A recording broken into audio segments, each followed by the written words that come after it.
कल्याण कैसे नहीं होता।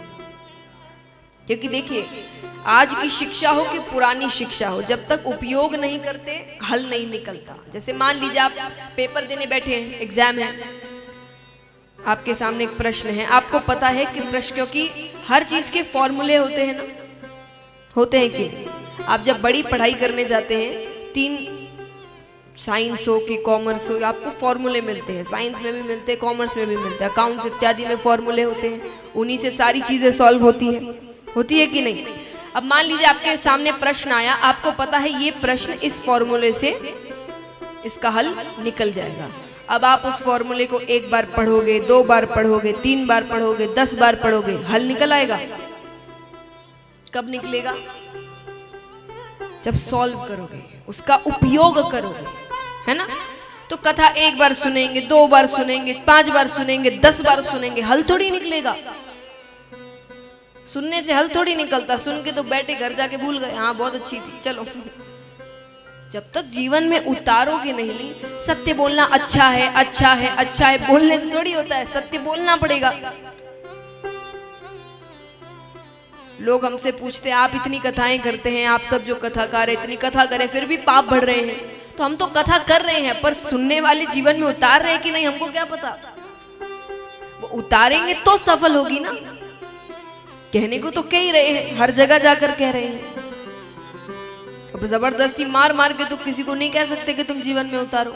वो भगवान ही ना कर पाए तो हम इंसान क्या करें। भगवान का काम भी आपको रास्ता दिखाना होता है कि ये सही है, ये गलत है। अब खींच के थोड़ी वो सही रास्ते पे ले जाते हैं। गलत गए तो तुम्हारी इच्छा, सही गए तो भी तुम्हारी इच्छा, मुझे क्या करना है। इसीलिए सुनने से कल्याण कभी नहीं होगा, उसको जीवन में उतारिए। सूत जी कहते हैं कि ये कथाएं हमें यही समझाती है कि अगर कथा से कल्याण करवाना है तो 3 चीजों का ध्यान रखें: श्रवण, चिंतन, मनन। श्रवण यानी सुनना, चिंतन यानी सोचना, मनन यानी जीवन में उतारना। ये कल्याण करवाने का मार्ग है। अब शौनकादि ऋषि कहते हैं कि प्रभु हमें भगवान के अवतारों के बारे में बताइए। भगवान ने कितने अवतार लिए? कितनों को पता है यहाँ पर भगवान ने कितने अवतार लिए? 24। भगवान ने कुल 24 अवतार लिए। कैसे, आइए जानते हैं। 2 अवतारों के बारे में इतना विस्तार में नहीं बताया गया, वो है एक हंसा अवतार और हैग्रीव अवतार। हंसा अवतार में भगवान ने ब्रह्मा जी को पहली बार कथा का ज्ञान, श्रीमद् भागवत कथा पहली बार ठाकुर जी ने ब्रह्मा जी से कही थी हंसा अवतार में, और वो भी सिर्फ 4 श्लोकों में। उस भागवत को कहते हैं चतुर्श्लोकी भागवत। तो भगवान का वो एक अवतार है। एक हैग्रीव, हैग्रीव नामक एक दैत्य था, सर घोड़े का, शरीर मनुष्य का। उसने ब्रह्मा जी की तपस्या करी। ब्रह्मा जी प्रसन्न होते हैं। क्या वरदान चाहिए? बोले मुझे वर दीजिए कि मुझ जैसा कोई हैग्रीव ही मार सके। और उसको पता था उस जैसा दुनिया में कोई नहीं। ब्रह्मा जी ने कहा तथास्तु। अब वो पाप करने लगा, अन्याय करने लगा, तो उसको मारने के लिए भगवान को हैग्रीव अवतार लेना पड़ा। तो 2 अवतार ज्यादा विस्तार में नहीं बताए गए, बाकियों के बारे में सुनते हैं। पहला अवतार है भगवान का सनकादि ऋषियों के रूप में, जो ब्रह्मा जी के 4 मानस पुत्र हैं, सनक, सनंदन, सनत कुमार, सनातन। वो भगवान का पहला अवतार है। दूसरा अवतार है वराह अवतार। ये आप आज इसके दर्शन करेंगे कि भगवान कैसे समुद्र तल से पृथ्वी को ऊपर लेकर आते हैं। भगवान का दूसरा अवतार। तीसरा अवतार है नारद जी के रूप में। नारद जी भी भगवान का ही रूप है। भगवान का तीसरा अवतार नारद जी के रूप में। चौथा अवतार नर नारायण के रूप में। 5वां अवतार कपिल भगवान के रूप में। 6ठा अवतार दत्तात्रेय भगवान के रूप में। 1-2 अवतार मैं आपको थोड़ा विस्तार में बताऊंगी। जैसे दत्तात्रेय अवतार, भगवान ने माता अनुसुईया के घर पर अवतार ग्रहण किया। कैसे किया? उस समय माता अनुसुईया के सतीत्व का डंका बज रहा था। पतिव्रता एक धर्म है, इसके कुछ नियम हैं। अगर आप नियमों का कठोर रूप से पालन करते हैं, आप उतने पतिव्रता नारी कहलाते हैं। तो उनसे ज्यादा पतिव्रता नारी उस वक्त और कोई नहीं थी। तो ये बात नारद जी ने तीनों देवियों से कही। 3 देवियां कौन है? 2 सही, 1 गलत। 3 देव कौन है? तो उनकी 3 देवियां होंगी, ब्रह्माणी, लक्ष्मी माता, पार्वती माता। तो 3 देव की 3 देवियां, तीनों देवियों के पास जाकर माता अनुसुईया की बहुत प्रशंसा कर रहे हैं, बहुत प्रशंसा कर रहे हैं। उन्होंने कहा अच्छी बात है, पर हमसे भी ज्यादा पतिव्रता नारी। नारद जी कहते अभी तो आपसे भी ज्यादा, भविष्य का नहीं पता। उनको बात अच्छी नहीं लगी। तीनों देव घर पहुंचते हैं। देवियों ने कहा जाइए और माता अनुसुईया के सतीत्व को भंग कर कराइए। तीनों देव निकलते हैं। अब देखिए, चाहे तो वहीं समझा सकते थे, पर कुछ चीजों का असर बोलने से नहीं होता। जैसे मान लीजिए कोई व्यक्ति आपको बोलता है कि तुम ये काम कर ही नहीं सकते, तुम्हारे बस की बात नहीं है, तुमसे कुछ नहीं होना जाना। तो आपके पास 2 रास्ते हैं। पहला रास्ता तो काम करके दिखा दो, दूसरा रास्ता के झगड़ो। ऐसे कैसे कह दिया, तुम होते कौन बोलने वाले हैं। असरदार कौन सा है? काम करके दिखा दो, अपने आप वो व्यक्ति चुप हो जाएगा। तो भगवान सोचे अब मैं यहां आकर झगड़ूंगा, 10 बातें कहूंगा तो वो मुझे ही गलत समझेगी कि मैं जबरदस्ती उसकी तरफदारी नहीं कर रहा, किसी और की तरफदारी कर रहा हूं। तो भगवान ने कहा करके दिखाते हैं कि उनके सतीत्व को कोई भंग नहीं कर सकता। तीनों देव साधु का वेश बनाकर जाते हैं। माता अनुसुईया घर पर अकेली थी, पति स्नान करने गए हुए थे बाहर तालाब में। अब यहाँ पर तीनों देव आवाज लगाते हैं भिक्षाम देहि।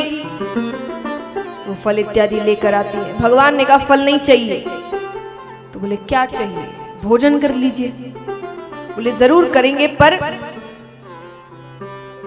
आप वचन दीजिए कि आप हमें भोजन उसी प्रकार कराएंगे जिस प्रकार हम कहेंगे। उनको लगा के जरूर इनको मेवा मिष्ठान खाने की इच्छा हो रही है, इसीलिए कह रहे हैं। तो उन्होंने कहा ठीक है, मैंने वचन दिया कि आप जैसे कहेंगे मैं वैसे ही भोजन कराऊंगा। तीनों को आसन पर बैठाती है। माता ने कहा बताइए कैसे भोजन करना है। भगवान कहते हैं आप हमें उसी अवस्था में भोजन कराएंगी जिस अवस्था में आप अपनी माता के गर्भ से निकली थी, नग्न अवस्था में। ये सुनकर तो माता की आंखों में क्रोध उतर आया। माता कहती आपको मेरे श्राप से डर नहीं लगता? मैं एक पतिव्रता नारी हूं। भगवान कहते हैं आपने वचन दे दिया, पूरा करना नहीं करना आप पर निर्भर करता है। पूरा कर दिया तो श्राप देना कि क्षमा कर देना वो भी आपकी दया पर निर्भर करता है। माता समझ गई ये साधारण साधु नहीं है, ये मेरी परीक्षा लेने आए हैं। क्योंकि जो व्यक्ति श्राप के नाम से नहीं डर रहा, क्योंकि ये बात तो पूरी दुनिया जानती थी। देखिए पतिव्रता धर्म है या जो भी, ये सब एक तरीके का तप होता है। जब आप कोई भी नियम का पालन करते हैं कठोर रूप से, आप एक तरीके का तप कर रहे हैं। किसी भी चीज में आप मान लीजिए कोई चीज आपने छोड़ दी है कठोर रूप से और आप सच में उस बात पर अड़े रहते हैं, आप एक तरीके का तप कर रहे हैं। आपने कोई स्तुति या पाठ का नियम बांधा है और आप उसको कई समय तक उस नियम का पालन कर रहे हैं, आप एक तरीके का तप कर रहे हैं। तो जो तप करते हैं ना, उनमें शक्ति होती है। शक्ति माने जादुई शक्ति नहीं, क्या वो जादू कर देंगे और नहीं, वो तो किसी में ही नहीं होती, वो सिर्फ भगवान में होती है। लेकिन शक्ति यानी देखिए पहले बातें सच क्यों होती थी? आशीर्वाद सच हो जाते थे, श्राप सच हो जाते थे। क्यों होते थे? क्योंकि पहले इतना बोलते नहीं थे। आजकल बहुत बोलते हैं, बोलते ज्यादा है, काम कम करते हैं। पहले बहुत कम बोलते थे पर सच बोलते थे। एकदम सच, इसलिए उनकी बातें सच होती थी। अब हम तो थोड़े ज्यादा ही खुश होंगे और कोई कहेगा कि भाई साहब मदद चाहिए, अरे पूरी मदद है, चिंता ही नहीं, मेरी तरफ से सब, चिंता नहीं करना। और जब असल में पैसे देने का समय आता है तब उनके 10 काम आ जाते हैं। अरे उस दिन तो मैंने हाँ कर दिया था, पर कल ही एक जरूरी काम आ गया, सारे पैसे उसमें लग गए। तो कहने का अर्थ क्या हुआ, हम बोलते ज्यादा है, करते नहीं है, इसलिए हमारी बोली का कोई महत्व नहीं है। सच्ची बात है कि नहीं? पहले का समय क्या था, दशरथ जी के जो पूर्वज, रघुकुल रीति सदा चली आई, प्राण चले जाए पर उनका वचन नहीं जाना चाहिए। यहां तो वचन जाए बाढ़ में, क्या प्राण, जान से ऊपर कुछ नहीं भाई साहब। समय बदला है ना, और पहले प्राण चले जाए पर अगर कुछ कह दिया है तो वो करके रहे, इसीलिए उनकी बातें सच होती थी। तो माता ने कहा ये जरूर कोई परीक्षा लेने आए हैं मेरी, ये साधारण साधु नहीं है। माता कहती आप बैठिए, मैं तैयारी करती हूँ। अंदर कमरे से जल लेकर आती है, हाथ में जल लेकर विष्णु भगवान का ध्यान कर रही है। माता नेत्र बंद कर कर कहती है अगर मैंने सच्चे मन से अपने पति की सेवा की है, पतिव्रता धर्म का पालन किया है, तो ये जल छिड़कते ही ये तीनों साधु छोटे छोटे बालक बन जाए, और जल छिड़कते ही तीनों देव छोटे छोटे बालक बन जाते हैं। बोलिए सती माता सूर्या जी की। अब छोटे छोटे बालकों का भोजन क्या है, दूध। तो जिस अवस्था में कहा था उस अवस्था में कमरे में ले जाकर वो तीनों को दूध पान करवा देती है। अब तीनों बच्चे क्या, 3 देवता, 3 देव ब्रह्मा विष्णु महेश बच्चे बनकर उनके घर पर खेल रहे हैं। आइए दर्शन करते हैं, भगवान कभी हमारे घर भी आ जाए ऐसे।